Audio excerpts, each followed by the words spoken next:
Bonjour à vous. Comme d'habitude, si cette vidéo vous a plu, un petit pouce, un abonnement, éventuellement un petit don, lien dans la description. Cela me permet de publier régulièrement.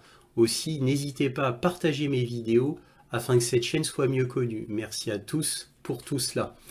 Donc là, on va parler bien entendu des droits de douane que Trump a établis contre le monde entier. Et oui, alors les droits de douane vont de 10 même à plus de 100% pour le cas de la Chine, où on atteint un record de 104% pour les produits chinois. C'est absolument énorme. On a le Vietnam 46%. Bon, il n'y a que le Royaume-Uni qui s'en tire assez bien avec 10%. Mais bon, cela peut changer du jour au lendemain, on ne sait jamais. Mais bon, en gros, c'est 10, 20, 25%, voilà, allez, 46% pour le Vietnam qui a pas eu de chance, et surtout les Chinois, les pauvres Chinois qui, eux, prennent très cher concernant les droits de douane imposés par Donald Trump, parce que, bon, on a compris que la cible dans le viseur de Donald Trump, c'est la Chine, bien évidemment, l'ennemi numéro un, l'ennemi qu'il faut abattre par tous les moyens, et peut-être même par une future guerre comme l'a envisagé, je dis bien seulement envisagé, Pete Hegseth, c'est-à-dire le chef du Pentagone, qui disait à ses hauts responsables du Pentagone qu'il fallait absolument se préparer à une guerre militaire avec la Chine, peut-être en 2025 ou en 2026, qu'il fallait s'y préparer et qu'il souhaitait évidemment que cela n'arrive pas, bien évidemment, mais qu'il fallait s'y préparer. Et étant donné comment ça commence à chauffer en mer de Chine avec Taïwan, effectivement, tout est possible. À cela s'ajoute cette guerre économique contre la Chine. Donc tout ça nous amène à ce qu'on connaît maintenant. Alors déjà, pour ceux qui ont un certain âge, comme moi, eh bien on peut se souvenir que les États-Unis, avant, avec la Chine, ils étaient bons amis. Et oui, n'oublions pas qu'on a atteint un point assez culminant avec Bill Clinton qui a tout fait pour que la Chine fasse partie des acteurs commerciaux des États-Unis, mais aussi de l'Union européenne. Donc les États-Unis, à la base, ont poussé pour un capitalisme chinois en espérant que bon, l'économie influence les us et coutumes chinoises afin que la Chine s'occidentalise et donc devienne plus douce vis-à-vis des États-Unis. Et surtout, le but des États-Unis, qui était à peine caché, mais qui était dans les projets du DoD, c'est-à-dire le Department of Defense, c'était donc d'adoucir la Chine indirectement via l'économie afin que la Chine devienne un partenaire privilégié des États-Unis, et ça avait été initié principalement par Bill Clinton. Bon, conseillé certainement avec des économistes qui voulaient que ça soit comme ça pour évidemment les intérêts américains. Et cela a bien fonctionné. Alors, dans quel but le gouvernement américain à la base voulait faire cela avec la Chine? Eh bien, c'était pour que la Chine s'écarte de l'Union soviétique, puis après de la Russie. Et oui, parce que c'était un bloc communiste beaucoup trop puissant, URSS, Chine. Donc il fallait écarter la Chine des bras de l'Union soviétique et après, bien entendu, de la Russie. Alors cela a plus ou moins marché, bien que dans les années, on va dire début fin 90, la Chine commençait déjà à se rapprocher de la Russie, mais c'est une autre histoire. Alors, comme vous pouvez le voir, alors que c'était un grand but des États-Unis, vous pouvez voir que là, la Chine, présentement, elle a fait tout l'inverse. Elle s'est jetée dans les bras de la Russie. Évidemment, toujours pour des actions complètement absurdes, grotesques des États-Unis, qui agissent toujours de manière menaçante, donnant toujours des ultimatums. Alors au bout d'un moment, eh bien, les alliés des Américains ou les partenaires des Américains se lassent et vont vers d'autres pays. Alors ce fut le cas tout d'abord, comme vous pouvez vous en souvenir, avec Vladimir Poutine. Quand il est arrivé au pouvoir, Vladimir Poutine, lui, voulait carrément entrer dans l'OTAN. Il voulait être vraiment bien avec les États-Unis. Mais pendant 7 ans, les États-Unis ont bien montré qu'ils n'avaient aucune parole et ils se sont approchés de plus en plus de la frontière russe. Hein, vous vous souvenez du fameux pacte qui a été trahi par les États-Unis entre l'Union soviétique et les États-Unis en 1990, pacte qui a été donc trahi, disais-je, et l'OTAN s'est rapprochée avec le temps de plus en plus des frontières russes, d'où le fameux discours au Conseil de sécurité de Munich en 2007 par Vladimir Poutine, qui déjà avait prévenu les Américains que s'ils continuaient ainsi, il y aurait des conséquences graves. Et effectivement, les Américains, bien entendu, toujours arrogants, orgueilleux et sûrs de leur puissance, ignorèrent complètement la Russie et donc Vladimir Poutine à ce moment-là. Donc à partir de là, les États-Unis commençaient à perdre un gros allié potentiel qui aurait pu leur apporter beaucoup, c'est-à-dire la Russie. Et là, qu'est-ce qui s'est passé après leur action en Ukraine? Eh bien, là, ils ont jeté dans les bras des Russes les Chinois, donc erreur gravissime, et bien d'autres pays. Hein. On a l'Afrique aussi, on a la Hongrie, la Slovaquie qui s'est tournée donc vers la Russie, mais aussi vers la Chine. Donc, bref, les États-Unis ont perdu sur absolument tous les tableaux à cause de leur politique immuable, d'ailleurs depuis 1945, c'est-à-dire une politique de non-diplomatie basée uniquement sur les menaces, le chantage et carrément des ultimatums, pour ne pas dire des coups d'État. Coups d'État avec une ingérence au préalable via des ONG, la CIA, la NED, National Endowment for Democracy, l'Open Society de George Soros, etc. Parce qu'évidemment, un coup d'État, ça ne se fait pas comme ça. Bref, donc les États-Unis ont complètement échoué dans leur politique et là, ils sont en plein effondrement. Donc Trump, lui, là, comme il vient d'arriver au pouvoir, puisque ça fait à peine 3 mois, là, au moment où je vous parle, donc c'est très très récent, et bien lui, il veut tout de suite. C'est du Donald Trump. Donc là, alors soit il y a pensé tout seul, pourquoi pas, soit des économistes lui ont susurré ce stratagème à son oreille, c'est-à-dire d'imposer des droits de douane au monde entier, et en particulier à la Chine, parce que c'est bien connu, droits de douane, sanctions, etc. Ça marche tellement bien sur les ennemis. On l'a vu avec l'Iran, on l'a vu avec la Corée du Nord, on l'a vu avec la Russie, et maintenant ils veulent faire, bon, pas avec des sanctions, mais des droits de douane vis-à-vis de la Chine, mais bon, qui en réalité, c'est faire ça, c'est sanctionner la Chine. Faire des droits de douane aussi énormes, ça bloque le commerce mondial, puisque c'est pas que la Chine qui est touchée, mais particulièrement la Chine, bien évidemment.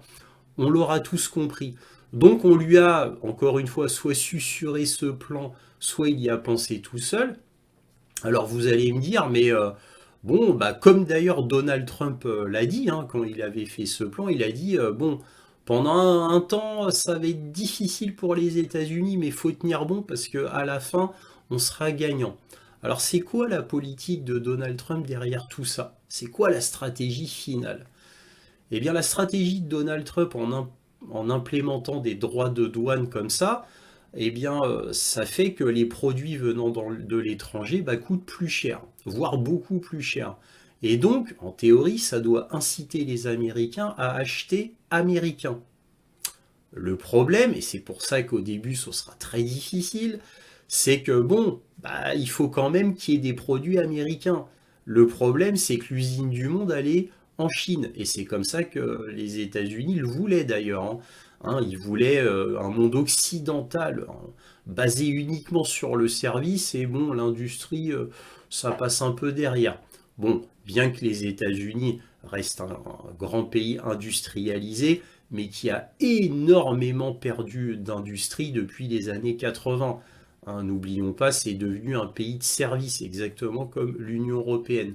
Donc ils ont quand même gardé de l'industrie, contrairement à l'Union européenne, où seule l'Allemagne et un peu l'Italie avaient résisté à tout ça.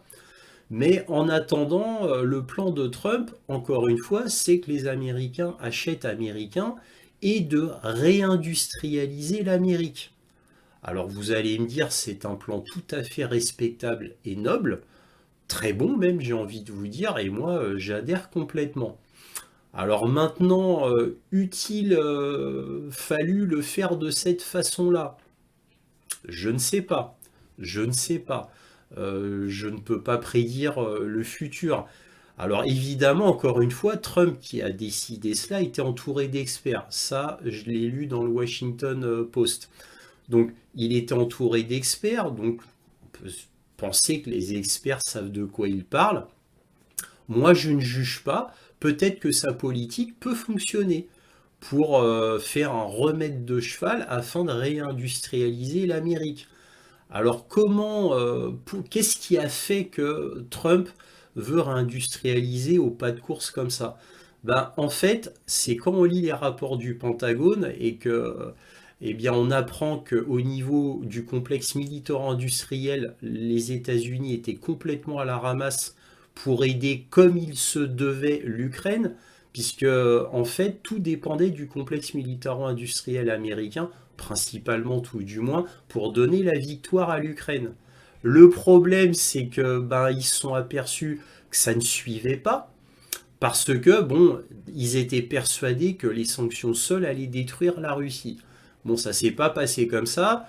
Ils n'ont pas paniqué au début. Ils ont dit bon, nous, on est tellement fort au niveau militaire que on va compenser quand même pour l'Ukraine. Et puis ils se sont aperçus que ah ben non, au final, notre complexe militaire industriel, il n'est pas aussi puissant que cela, même loin, loin de là. Et à tous les niveaux, au niveau de la Navy, au niveau de l'aérien, il a fallu faire des coupes budgétaires absolument terribles, etc. S'endetter toujours plus, un déficit toujours plus gigantesque. Voilà, mais bon, même Donald Trump a vu l'arrivée des BRICS, il a vu que la dédollarisation était bien en cours, et il l'a vu surtout avec le Brésil, qui est d'accord maintenant pour fonctionner avec la Chine en échangeant en yuan pour beaucoup de produits, et il l'a vu avec l'Arabie Saoudite, qui est d'accord pour échanger en yuan pour le pétrole avec la Chine. Donc là, signal d'alarme terrible, et il fallait donc réindustrialiser les États-Unis pour bien, bien, bien d'autres raisons, mais bon, ça a été la guerre en Ukraine a été le signal d'alarme. Donc voilà le plan de Donald Trump, c'est de réindustrialiser l'Amérique, en gros c'est ça, et que les Américains achètent américains. Encore une fois, c'est un très bon plan. Le but est très noble et très bon, et il faudrait que l'Union européenne fasse la même chose, et plus particulièrement la France, parce que là je suis français, quand même c'est la France d'abord. Bref, donc c'est bien de réindustrialiser, mais maintenant de cette manière, est-ce bien ou pas? C'est la grande question. Parce que, évidemment, ce plan va mettre beaucoup de temps avant que cela fonctionne. Et étant donné que les États-Unis sont dans un grand état d'effondrement, à absolument tous les niveaux, eh bien, vont-ils y arriver à temps? Là est la grande question. Et est-ce qu'il ne va pas se passer des choses terribles d'autres pays? Parce que les autres pays ne vont pas rester les bras ballants et ils vont évidemment contre-attaquer. On a déjà la Chine qui a contre-attaqué en faisant des taxes de 80% sur les 84% sur les produits américains. Et déjà, la Chine commence à faire un embargo sur les terres rares vis-à-vis des États-Unis. Et l'Union européenne envisage elle aussi de contre-attaquer. Bon, on verra, parce que bon, Van der Leyen, elle n'est pas trop chaude pour vraiment contre-attaquer les États-Unis.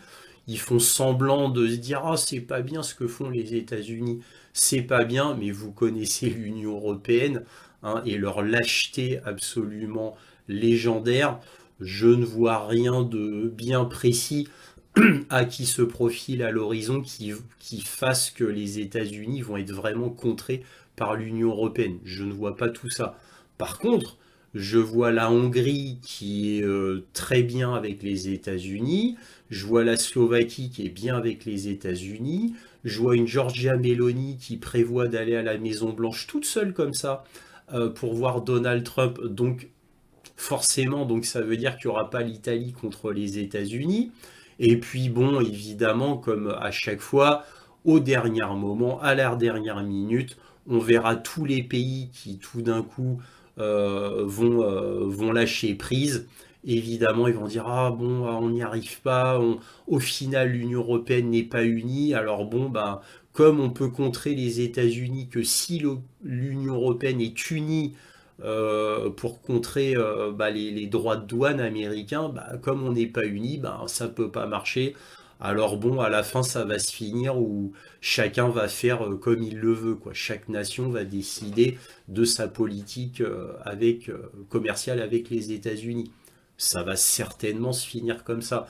Je ne crois pas à un grand plan de l'Union européenne qui fera peur aux États-Unis. Là, je lis dans un journal euh, français qu'il y avait l'Union européenne qui avait un bazooka contre les États-Unis. Je cite, un bazooka. Bon, ben, on va voir si on a vraiment un bazooka et si vraiment le bazooka va être utilisé. J'en doute fort, personnellement. Parce que, connaissant Trump, Trump, il va dire, ah bah, par exemple, hein, ça c'est moi qui lance une hypothèse, ah vous la jouez comme ça, vous voulez contrer mes droits de douane, eh bien je laisse tomber du jour au lendemain l'Ukraine, qui vous tient tellement, tellement à cœur que vous êtes prêt à vous endetter, à faire des déficits terribles nationaux pour aider l'Ukraine, eh bien, moi, je vais quitter complètement l'histoire de l'Ukraine. Le projet Ukraine, je l'abandonne. Donc, j'enlève le Starlink d'Elon Musk, j'enlève toutes les informations dont l'Ukraine dépend totalement, et d'ailleurs dont l'Union européenne dépend totalement aussi hein, pour ses propres intérêts, je dis ça comme ça. J'abandonne absolument tout et qu'est-ce que vous allez faire? Là, vous voulez être tout seul contre la Russie? Vous allez être tout seul contre la Russie? Et là, je cite Pete Hegseth, hein, que l'Union européenne veut contrer toute seule les États-Unis. Je cite le chef du Pentagone qui a dit un mot quand il a entendu ça, pathétique. Je cite hein, les mots dans les médias qu'a dit le chef du Pentagone. Bon, bref, et c'est vrai. Et c'est vrai. Donc, bref, tout ça est absolument ridicule au niveau commercial. Alors, quand je dis ridicule, j'entends au niveau de l'Union européenne, bien entendu. Parce que quand on fait des menaces aux États-Unis, il faut être prêt à appliquer ces menaces. Il faut assumer ses choix. Dire, ah, nous, regardez ce qu'on va faire. Alors là, retenez-moi ou je fais un malheur. Puis à la fin, il n'y a rien. Bah forcément, Donald Trump, il va bien rigoler. Surtout que qu'est-ce qu'on lit dans les médias? Qu'est-ce qu'on lit dans les médias? On lit quelque chose de terrible. Vous vous rendez compte qu'il y a Donald Trump qui dit dans les médias, et là je cite, vous inquiétez pas quant à mes droits de douane, j'ai énormément de pays qui m'appellent pour m'embrasser le cul. Je cite Donald Trump et on reprend cette citation dans les grands médias. C'est pour ça que je me permets. Hein. Vous vous rendez compte? Vous vous rendez compte la lâcheté de ces grands pays? Parce que dans tous ces grands pays, il n'y a pas que le Vietnam et le Lesotho, comme là on le dit là dans les médias. Non, il y a bien d'autres pays en réalité, dont le Royaume-Uni, la France, etc. Donc, bref, il y a ce qu'on entend dans les médias avec en bombant le torse et en jouant les gros bras contre les États-Unis, et il y a ce qui se passe en réalité. Et en réalité, eh bien, chacun retourne chez soi, hein, c'est chacun pour soi, et ils appellent tous de leur côté, de manière individuelle, Donald Trump. Bon, si l'on en croit Donald Trump, hein, évidemment, peut-être qu'il ment, c'est tout à fait possible, hein. Mais s'il dit vrai, cela ne m'étonne pas. Et s'il dit vrai, cela prouverait l'immense lâcheté des nations dans le monde, hein, pas que de l'Union européenne. Alors, attention, je n'inclus pas des pays comme le Lesotho ou le Vietnam. Je ne dis pas que ces pays-là sont lâches. Ce genre de pays relativement pauvre n'a pas les moyens de contrer les États-Unis. Et par exemple, le Vietnam a d'énormes exportations de denrées, de choses, de produits envoyés aux États-Unis. Donc le Vietnam était particulièrement fragile et avec des droits de douane de 46%. Donc le Vietnam a complètement lâché, mais il y a bien d'autres pays qui ont lâché aussi. Bien d'autres pays. Voilà. Bref, et il y a des pays contenus. Alors, la Russie ne fait pas partie des pays contenus, puisque la Russie n'était pas impactée par les droits de douane américains. Mais la Chine, bah oui, quand même, il faut parler de la Chine. La Chine, elle a tenu. La Chine a dit, et là je cite le ministre des Affaires étrangères chinois, qui a dit nous, on ne se laissera pas mener par les États-Unis, on ne se laissera pas menacer par les États-Unis, on ripostera, et jusqu'au bout en plus. Et c'est ce que la Chine est en train de faire. Alors, bon, on a les menaces du style américaine contre l'Union européenne. Là, on a Trump qui dit à l'Union européenne, il va falloir que vous achetiez pour 350 milliards de GNL, hein, à un tarif gazier très élevé, pour compenser tout ce qu'on vous a donné, que les États-Unis vous ont laissé prendre précédemment. Donc nous, on va se rattraper, on va vous demander 350 milliards de dollars. Voilà. Voilà. Trump se permet ça, et se permet tout envers l'Union européenne. Parce que non seulement il fait des droits de douane très élevés envers ses alliés, alors évidemment il en fait des encore plus élevés envers la Chine, puisque la Chine c'est son obsession, c'est l'ennemi numéro un. Bon, la Chine ça compte pas, on va dire à ce niveau-là, mais vous notez qu'il ne fait pas ce genre de menace envers la Chine. Il ne fait qu'envers ses alliés, l'Union européenne, parce que il connaît ses vassaux. Il les connaît bien, ses vassaux. Il connaît la lâcheté légendaire de ses vassaux et il sait très bien comment ça va se finir. Et il sait d'autant plus comment ça va se finir concernant l'Union européenne que l'Union européenne a tout fait là, ces 3 dernières années pour couper tout approvisionnement envers le gaz russe. Ils ont tout fait pour cela. Il y a même Merz qui a promis à l'Allemagne qu'il ferait tout, qu'il inscrirait même dans la constitution allemande que les Nord Stream ne seront jamais réparés. Ça, c'est Merz qui dit ça. Vous voyez la folie de l'Allemagne, du nouveau chancelier allemand. Donc vous voyez, l'Europe a voulu se couper complètement de l'énergie russe. Bah évidemment, c'était sous pression américaine depuis le départ et depuis bien des années. Et donc Trump connaît très bien la situation de l'Union européenne et il connaît très bien ses vassaux, je le répète, c'est très important. C'est pas un Macron, un Starmer et un Merz qui vont dire oh non, on va se battre contre les États-Unis et on va reprendre les Nord Stream avec la Russie. Il le sait très bien que ça n'a aucune chance d'arriver. Donc Trump joue sur du velours. Le seul point d'interrogation, c'est la Chine. Voilà. Et maintenant, pour qui connaît bien l'économie chinoise et qui connaît bien l'économie américaine, eh bien, vous allez me dire maintenant, bon, bah, dans ce bras de fer, mais qui va gagner? Eh ben, je vous annonce immédiatement que si le bras de fer continue, c'est la Chine qui va gagner. Et à 100%, je veux dire, tous les connaisseurs sont d'accord. Il n'y a même pas de débat. la Chine est en position de très large supériorité vis-à-vis des États-Unis. Et pourquoi, vous allez me dire? Eh bien parce que les États-Unis dépendent de la Chine, mais de manière absolument gigantesque. Ils ont besoin des objets chinois, quels qu'ils soient, d'un joint pour l'aéronautique, d'un petit ressort pour telle ou telle chose. Bon, pour toutes ces petites choses-là, les États-Unis achètent à la Chine principalement. Pas que, bien entendu, mais le gros partenaire commercial des États-Unis à l'extérieur des États-Unis, c'est la Chine. Voilà. Alors que inversement, c'est pas le cas. Là où les Chinois exportent le plus, c'est tous les pays asiatiques. Ensuite, c'est l'Union européenne. Et enfin, c'est les États-Unis en troisième position. Donc la Chine exporte en gros, ça représente 20% des exportations chinoises vont aux États-Unis. Le reste, c'est les pays asiatiques et l'Union européenne. Donc les États-Unis ne sont plus, c'était pas le cas il y a 10 ans, mais ils ne sont plus l'immense partenaire devant qui il faut s'agenouiller obligatoirement. C'est terminé ce temps-là. Donc, disais-je, les États-Unis dépendent énormément des Chinois quant aux produits, etc., etc.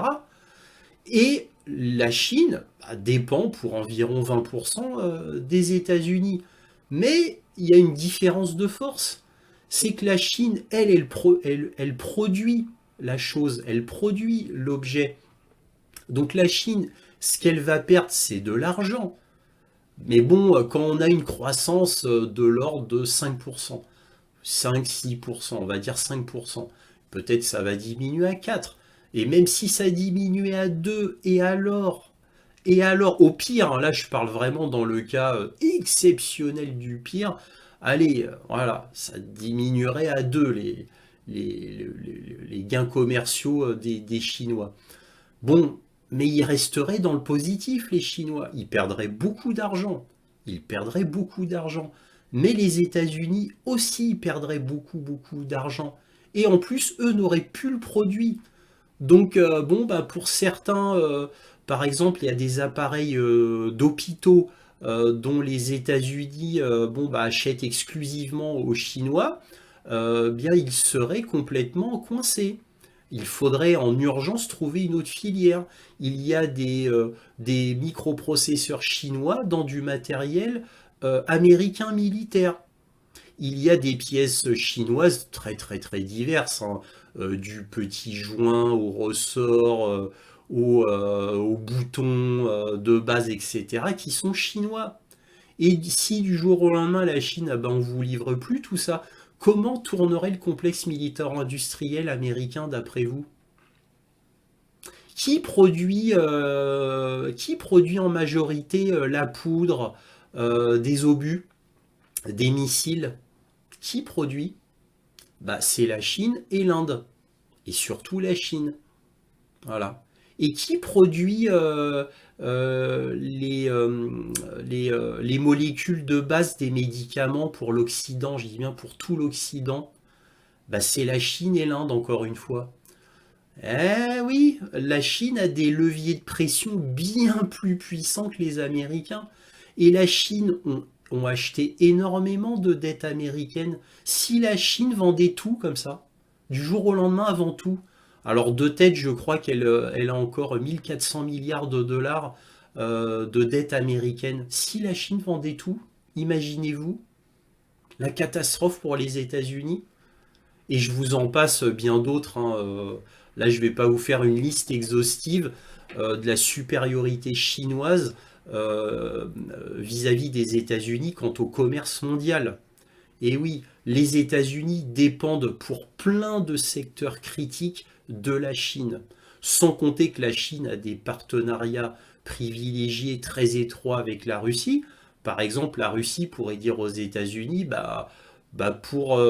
comme t'es vu comme un ennemi, et parce que la Chine me l'a demandé, et parce que la Chine m'a donné beaucoup d'argent pour ça, bah, je te vends plus d'engrais azotés.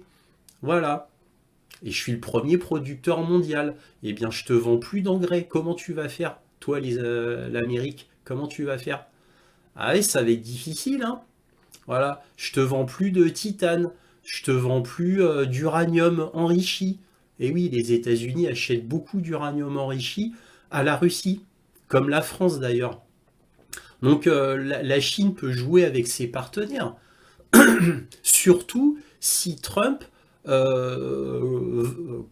loin dans ses contre-attaques, dans son escalade. Trump a menacé d'escalade économique si des pays contraient ses propres droits de douane. Il l'a dit, Donald Trump, hein. Donc il ne fait qu'augmenter les droits de douane si on persiste. Voilà. Alors bon, si cette guerre économique décidée par Trump ne dure pas très longtemps, ça va. Je pense que ça va retourner à la normale. Par contre, si ça dure très longtemps, j'ai bien peur, bien que je n'en sache absolument rien, mais il est tout à fait possible, et donc je disais j'ai bien peur pour les États-Unis, que cette reconstruction, cette réindustrialisation américaine prenne trop de temps. Et qui nous dit que les Américains changeront de mentalité et tout d'un coup feront des achats universels patriotiques? Je ne le sais pas. Car le problème des États-Unis, je le répète encore, c'est qu'ils sont en plein effondrement. Il y a un taux de pauvreté record aux États-Unis. Il y a peu de chômage aux États-Unis, mais c'est un trompe-l'œil. C'est le peu de chômage, c'est parce que la grande majorité sont des travailleurs précaires, à ceux qui ne sont pas au chômage. Ce sont des travailleurs très précaires, qui ont parfois 2 ou 3 travails à faire en même temps. Et oui, c'est très très commun ça aux États-Unis. La vie est très difficile aux États-Unis. Je vous parle même pas de la sécurité sociale et des remboursements de soins concernant la santé, qui est catastrophique aux États-Unis, ou si vous voulez payer des études à vos enfants, vous êtes complètement ruiné pour un ménage moyen, par exemple. J'exagère à peine hein, en disant cela, etc., etc., etc. Donc avec un coût du gaz et du pétrole qui va forcément augmenter, là le baril est bas, mais ça ne durera pas, bien évidemment. Il est bas parce que l'OPEC Plus a décidé qu'il serait bas. Mais si tout d'un coup les pays de l'OPEC Plus étaient en bisbille avec Donald Trump et que tout d'un coup ils décidaient de taper très fort, eh ben ils feraient comme d'habitude, comme l'Arabie Saoudite et la Russie fait comme d'habitude. Ils diminueraient le volume de pétrole artificiellement pour faire monter les prix aussi artificiellement du pétrole. Bref, la méthode banale, habituelle. Voilà, mais bon, ça pourrait être pire avec d'autres pays qui s'y mettraient aussi. Voilà. Donc, bref, vaut mieux pour la Chine perdre l'argent que pour les États-Unis perdre les objets qui font vivre le pays, si vous voyez ce que je veux dire. Donc, moi, je pense que la stratégie de Donald Trump, elle n'est pas idiote en soi. Elle est noble même, c'est-à-dire réindustrialiser l'Amérique afin que les Américains aussi achètent américains. Évidemment, sur le long terme, si cela se passe comme ça, l'Amérique aura absolument gagné sur tous les tableaux, contrer l'immigration, etc. Ils auront gagné sur tous les tableaux. Et on l'a vu par l'expérience avec ce qui s'est passé en Russie. La guerre en Ukraine a énormément dynamisé la Russie. Et la Russie s'est réindustrialisée énormément. Pas qu'au niveau de l'armement, au niveau de l'avionique, au niveau des voitures, etc., etc., même au niveau des microprocesseurs. Là, la Russie vient de construire sa première machine à lithographie. Et oui, toute seule, 100% russe. Donc c'est un exploit pour la Russie. Donc vous voyez, ça va très très très très très vite. Donc les États-Unis ont un plan, peut-être que ça pourra marcher, mais ça pourra marcher que si vraiment l'Union européenne est extrêmement lâche et donne tout aux États-Unis, soit absolument entièrement d'accord avec Trump et lâche sur absolument tout, et que d'autres pays dans le monde aussi s'agenouillent devant Trump. Si c'est comme ça, eh bien oui, ça peut marcher, mais encore une fois, il ne faudrait pas que ça dure trop longtemps. Parce que la Russie et en particulier la Chine ont des moyens de rétorsion absolument violents.